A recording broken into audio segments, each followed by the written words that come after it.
तो hello student, welcome back to my channel Samrat academy. तो दोस्तों, मेरा नाम आकाश और ये वीडियो बहुत ही ज़्यादा इंपॉर्टेंट है आप लोगों के लिए, क्योंकि क्लास 10th के हम साइंस के मोस्ट इंपॉर्टेंट क्वेश्चन बात करने वाले हैं, जो कि 2022 बोर्ड एग्जाम में आपको पूछा जाएगा। ठीक है, very very most important question हमने गेस किया है और यह क्वेश्चन बहुत बार एग्जाम में आ चुका है, तो इस बार आना तय है, क्योंकि हमने 70% सिलेबस में से हमने ये सब बना के रखा है बहुत अच्छा तरीके से, और ये क्वेश्चन बनना तय है। इसको तैयार करके आपको जाना है।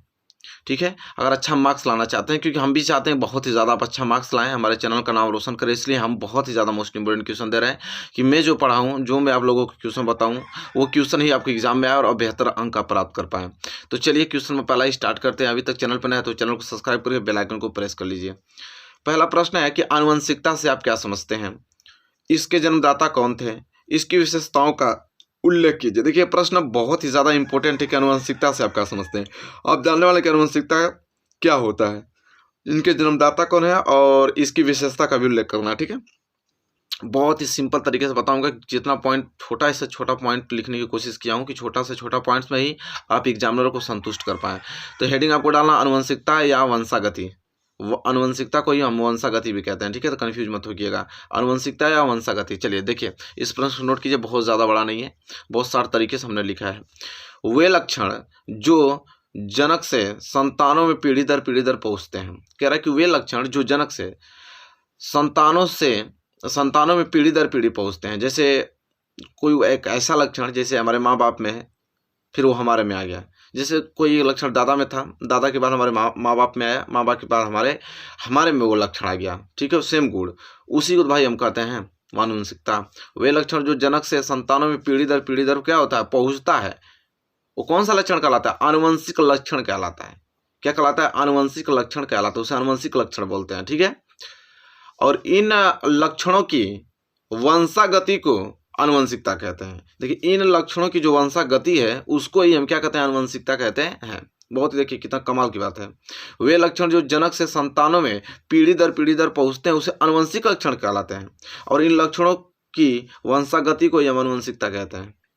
विज्ञान की वह शाखा जिसके अंतर्गत आनुवंशिक लक्षणों के माता पिता से संतान में क्या होता है, पीढ़ी दर पीढ़ी पहुंचने की विधियों तथा आनुवंशिक लक्षणों की उपस्थिति एवं विभिन्नताओं के कारणों का अध्ययन किया जाता है।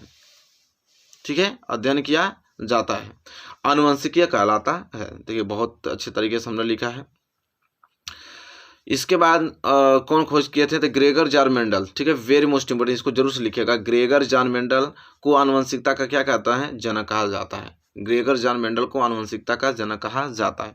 तो देखिए, बहुत कम शब्दों में हमने बहुत अच्छे तरीके से व्याख्या कर दिया इन क्वेश्चन की। इस प्रकार ही आपको, देखिए, ज़्यादा बढ़ा चढ़ा के लिखने की जरूरत नहीं है। फैक्ट चीज़ लिखें, एग्जामिनर पढ़े और वो संतुष्ट हो पाए और अच्छा से अच्छा मार्क्स दे पाए आपको। ठीक है, ये आपको करनी है। काट पीट तो बिल्कुल नहीं करनी है कॉपी पे, स्पष्ट सुस्पष्ट आपको अच्छे तरीके से लिखना है। ठीक है, चलिए क्वेश्चन नंबर दूसरे की तरफ बढ़ चलते हैं। ये क्वेश्चन बहुत ज़्यादा महत्वपूर्ण एग्जाम के दृष्टिकोण से, ये वाला जो क्वेश्चन मैं दूसरा करा रहा हूँ। ठीक है, कि स्वच्छ आकाश का रंग नीला क्यों होता है? देखिए, बहुत बार एग्जाम में आया है कि जो हमारा साफ आकाश होता है ना, जब हमारा आसमान देखेंगे जब साफ होता है तो उसका रंग नीला क्यों होता है? ठीक है, ये पूछ रहा है। तो देखिए, लिखा है कि नीले और बैगनी रंग के प्रकाश का प्रकीर्णन अन्य रंगों से सबसे अधिक होने के कारण। सबको मालूम है कि नीला और बैगनी रंग का जो प्रकाश का प्रकीर्णन होता है वो अन्य रंगों की तुलना में सबसे ज़्यादा इनका ही प्रकीर्णन होता है। ठीक है, नीला तथा बैगनी प्रकाश चारों ओर फैल जाता है, जिसका मिश्र रंग नीला होता है, अतः आकाश में नीले रंग का दिखाई देता है। कह रहा है मेरे प्यारे विद्यार्थियों की, जैसे जब आकाश साफ होता है ना, जैसे हमारे बादल में जैसे 7 रंग होते हैं, तो 7 रंग में नीला और बैगनी रंग का प्रकाश का प्रकीर्णन अन्य रंगों से सबसे अधिक होता है। तो जैसे ही आकाश साफ होता है, तो आकाश अगर साफ होगा तो सबसे ज़्यादा जिसका प्रकीर्णन वही तो दिखेगा। तो आकाश जब स्वच्छ होता है, साफ होता है, तो उसमें नीले और बैगनी रंग का प्रकीर्णन सबसे ज़्यादा होता है, और नीले और बैगनी रंग का मिश्रण, ये दोनों मिलकर क्या बनाता है? नीला बनाता है। ठीक है, ये दोनों अगर मिक्स होकर कौन सा रंग बनाता है? नीला बनाता है, और वही हमको दिखाता है। तो वही समय अगर आकाश साफ रहेगा तो नीला ही नहीं दिखाई देगा। तो सिंपल वही कंडीशन तो लिखा गया भाई कि नीले और बैगनी रंग के प्रकाश का प्रकीर्णन अन्य रंगों से सबसे अधिक होने के कारण नीला तथा बैगनी प्रकाश चारों ओर फैल जाता है, और जिसका मिश्र रंग नीला होता है अतः आकाश में नीला दिखाई देता है। That's it. समझ में आ गया ना आप लोगों को। देखिए तो ये सब प्रश्न रट्टा नहीं मारते हैं, कंसेप्चुअल प्रश्न है, ठीक है। साइंस तो वैसे भी रट्टा नहीं मारते हैं, आप कंसेप्ट सीखिए कि क्या चीज़ है। अगर वो कंसेप्ट को सीख जाते हैं तो एग्जामिनर में किसी प्रकार लिख देंगे आप। तो चलिए एक क्वेश्चन नंबर दूसरा था, आई होप आपको क्लियर हो गया होगा अच्छे तरीके से। क्वेश्चन नंबर तीसरे की तरफ बढ़ चलते हैं। चलिए क्वेश्चन नंबर तीसरा देखिए, वेरी मोस्ट इंपोर्टेंट क्वेश्चन है। क्वेश्चन नंबर तीसरा कहना यह चाह रहा है कि आंख की समंजन क्षमता से क्या तात्पर्य है।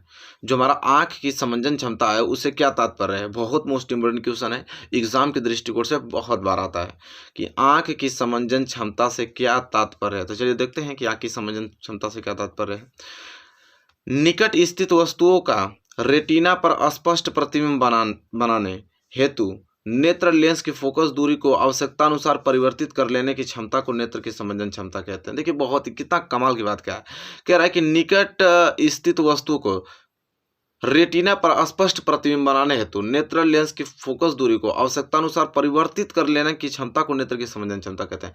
जैसे में यह पेन है, पेन यहाँ पे दूर है तो हमको इसका प्रतिबिंब रेटिना बनना अच्छा से दिख रहा है।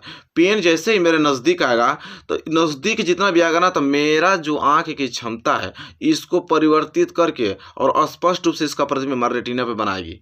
और जो जिस क्षमता से इसको स्पष्ट रूप से हमारे रेटिना पर बना है प्रतिबिंब, वही क्षमता हमारी आंख की समंजन क्षमता कहलाती है। मतलब समंजन क्षमता के कारण ही कोई वस्तु अगर दूर रख देते हैं चाहे तुरंत पास ले आ देते हैं, जैसे देखिए दूर रखते हैं तभी स्पष्ट दिखाई देता है, पास आते हैं तभी स्पष्ट दिखाई देता है, और थोड़ा दूर कर देंगे तभी स्पष्ट दिखाई देगा। भाई ये एक क्यों हो रहा है, तो हमारी आंख की समंजन क्षमता के यही कारण हो रहा है कि इस वस्तु को फोकसित करके हमारा आंख जो है इसका अच्छा सा प्रतिबिंब हमारे रेटिना पे बना रहा है। ठीक है, किस क्षमता के कारण इसका प्रतिबिंब हमारे आंख पे बना रहा है, वही क्षमता हमारी आंख की समंजन क्षमता कहलाती है। बस तो देखिए ये रट्टा मारने की जरूरत है कोई नहीं, बस आराम से आप कंसेप्चुअल चीज़ पकड़िए कि हाँ भाई कोई चीज़ दूर है नज़दीक है उसको हमारा आंख बहुत स्पष्ट रूप से प्रतिबिंब बनाता है हमारे रेटिना पर। किस कारण बनाता है भाई, उसकी कोई ना कोई क्षमता होगी। तो जिस क्षमता के कारण अपनी फोकस दूरी को वो फोकसित करके परिवर्तित करके हमारे आंख पर रेटिना प्रतिबिंब बनाता है, वही क्षमता हमारी समंजन क्षमता कहलाती है। बात खत्म। चलिए क्वेश्चन नंबर तीसरा क्लियर हो गया ना। क्वेश्चन नंबर 4 की तरफ बढ़ेंगे। इस प्रकार अगर याद करेंगे कोई दिक्कत नहीं है, ठीक है। रट्टा माने कंसेप्चुअल चीज़ आती है कीजिए। क्वेश्चन नंबर 4 देखिए, वेरी मोस्ट इंपोर्टेंट, सभी क्वेश्चन में बताऊंगा, सब मोस्ट इंपोर्टेंट रहेगा। तेल एवं वसायुक्त खाद्य पदार्थों को नाइट्रोजन से प्रभावित क्यों किया जाता है। कह रहा है कि अगर तेल और कोई वसायुक्त चीज़ है तो उसमें अगर नाइट्रोजन भर दिया जाए, नाइट्रोजन से वो प्रभावित क्यों किया जाता है। ठीक है, तो चलिए देखते हैं। क्योंकि देखिए उत्तर में लिखेंगे आप, क्योंकि तेल व वसायुक्त खाद्य पदार्थ ऑक्सीजन के साथ मिलकर विकृतगंधिता उत्पन्न करते हैं। देखिए मेरे प्यारे विद्यार्थियों, कोई भी तेल है चाहे वसायुक्त खाद्य पदार्थ है, अगर उसको खुला छोड़ देंगे चाहे उसमें ऑक्सीजन भर देंगे तो वह ऑक्सीजन के साथ मिलकर विकृतगंधिता उत्पन्न करता है। मतलब उसके स्वाद में, उसके कलर में क्या आ जाएगा, चेंजिंग आ जाएगा। ठीक है, जैसे आप ही देख लीजिए कोई चीज़ खाना वगैरह रख देते हैं ना ज़्यादा दिन तक, मिठाई है, मिठाई के बॉक्स मिलता है ना, मिठाई के बॉक्स हटा दीजिए, इस तरह मिठाई को रख दीजिए, वो ऑक्सीजन के साथ अभिक्रिया करके विकृतगंधिता पैदा कर देगा। मतलब उसके स्वाद में, कलर में सब चेंज आ जाएगा। ठीक है, तो कह रहा है कि क्योंकि तेल व वसायुक्त खाद्य पदार्थ ऑक्सीजन के साथ क्या मिलकर विकृतगंधिता उत्पन्न करते हैं, जबकि नाइट्रोजन जो होता है ना ऐसा नहीं कर पाता है। नाइट्रोजन ऐसा नहीं करता है, मतलब ऑक्सीजन के साथ अभिक्रिया करके उसकी विकृतगंधिता को नहीं चेंज करता है। अतः चिप्स आदि बनाने वाले चिप्स की थैली में नाइट्रोजन गैस भरकर वायुरोधी कर देता है। जो भी चिप्स वगैरह खाते हैं आप, कोई भी चिप्स वगैरह चाहे जो भी चीज़, नमकीन वगैरह का जो बॉक्स आप देखते हैं ना, उसमें नाइट्रोजन गैस ही भरा होता है। इसलिए भरा होता है कि नाइट्रोजन गैस ऑक्सीजन को क्या कर देता है, हटा क्लियर कर देता है। तब ऑक्सीजन रहेगा ही नहीं तो भाई उसके साथ अभिक्रिया ही नहीं करेगा, तो इसलिए नाइट्रोजन गैस भरा जाता है। ठीक है, उस प्लास्टिक में, तब तो 10 दिन 20 दिन 50 दिन रह जाता है, क्योंकि नाइट्रोजन भाई अभिक्रिया करेगा ही नहीं ऑक्सीजन के साथ। ठीक है, तो ये कारण होता है। तो वही चीज़ लिखा है कि चिप्स आदि बनाने वाले चिप्स थैली में नाइट्रोजन गैस भरकर वायुरोधी कर देता है, ताकि थैली में कोई भी ऑक्सीजन ना हो और खास सामग्री का ऑक्सीकरण ही ना हो। तब ऑक्सीजन रहे ना करेगा तो ऑक्सीकरण कहाँ से होगा, ऑक्सीकरण नहीं होगा तो भाई विकृतगंधिता उत्पन्न होबे नहीं करेगी, जो भी सामान आपका रहेगा सुरक्षित रहेगा। अगर उसी प्लास्टिक को, जो चिप्स वगैरह का प्लास्टिक है, उसको फाड़ के रख दीजिए, फिर देखिए स्वाद कलर में सब में चेंज हो जाएगा उसका। तो यही चीज़ है। तो आप समझ में आ गया होगा कि तेल और वसायुक्त खाद्य पदार्थों को नाइट्रोजन से प्रभावित क्यों किया जाता है। इसलिए किया जाता है क्योंकि ऑक्सीजन के साथ अभिक्रिया नहीं करता है, वो क्या करता है, नाइट्रोजन गैस वायुरोधी कर देता है, जिससे ऑक्सीकरण न हो पाए और कोई भी सामान हमारा सुरक्षित रहता है। बस यही तो कंडीशन है। यही चीज़ आपको पकड़ के और अच्छे से याद करके जाना, यही चीज़ कंसेप्ट में आपको सिखाना चाह रहा हूँ। इस तरह याद करेंगे तो आराम से एग्जाम में किसी प्रकार से आप लिख देंगे। तो आई होप आपको क्वेश्चन नंबर 4 क्लियर हो गया होगा, कोई डाउट आपको नहीं होगा इसमें, ठीक है। चलिए क्वेश्चन नंबर 5 की तरफ बढ़ चलते हैं। Question number 5 very most important है, ये छोटा ही टॉपिक है लेकिन बहुत महत्वपूर्ण है कि प्लास्टर ऑफ पेरिस बनाने की एक रासायनिक समीकरण लिखिए, पूछ देता है 2 नंबर के लिए, ठीक है, कि प्लास्टर ऑफ पेरिस बनाने की एक रासायनिक समीकरण लिखिए। तो देखिए प्लास्टर ऑफ पेरिस का जो रासायनिक नाम होता है ना, उसको कैल्शियम सल्फेट हेमीहाइड्रेट कहते हैं, कैल्शियम सल्फेट हेमीहाइड्रेट कहते हैं प्लास्टर ऑफ पेरिस के रासायनिक सूत्र को। और इसका अणु सूत्र क्या है, देखिए कैल्शियम सल्फेट CaSO4, हेमी मतलब 1/2, हाइड्रेट मतलब H2, तो CaSO4 1/2 H2, या तो आप इसको इस प्रकार भी कह सकते हैं कि CaSO4 twice H2, ठीक है, दोनों तरीके से आप इसको कह सकते हैं, कोई दिक्कत नहीं है, ठीक है। तो ये प्रश्न बहुत ज़्यादा इंपॉर्टेंट था, आई होप आपको ये वाला प्रश्न क्लियर हो गया होगा, ठीक है। इसको याद कर लीजिए, प्लास्टर ऑफ पेरिस बनाने की रासायनिक समीकरण यही होता है और उसका रासायनिक नाम कैल्शियम सल्फेट हेमीहाइड्रेट होता है।